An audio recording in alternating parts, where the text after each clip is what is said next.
بسم الله الرحمن الرحيم. يا أيها المزمل قم الليل إلا قليلا نصفه أو انقص منه قليلا أو زد عليه ورتل القرآن ترتيلا إنا سنلقي عليك قولا ثقيلا إن ناشئة الليل هي أشد وطئا وأقوم قيلا إن لك في النهار سبحا طويلا واذكر اسم ربك وتبتل إليه تبتيلا رب المشرق والمغرب لا إله إلا هو فاتخذه وقيلا اصبر على ما يقولون واهجرهم هجرا جميلا وذرني والمكذبين أولي النعمة ومهلهم قليلا إنا لدينا أنكالا وجحيما وطعاما ذا غصة وعذابا أليما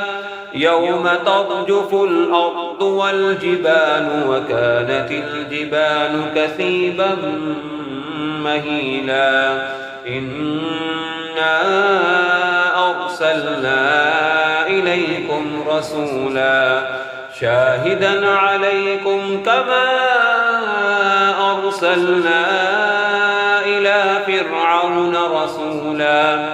فعصى فرعون الرسول فأخذناه أخذا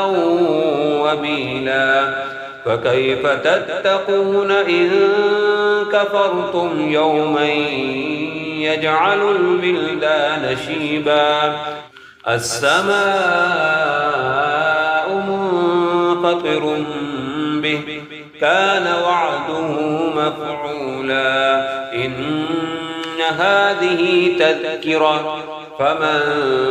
شاء اتخذ إلى ربه سبيلا إن ربك يعلم أنك تقوم أدنى من ثلثي الليل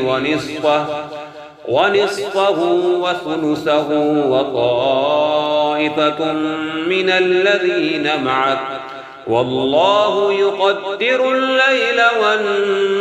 والنهار علم أن لن تحصوه فتاب عليكم فاقرؤوا ما تيسر من القرآن علم أن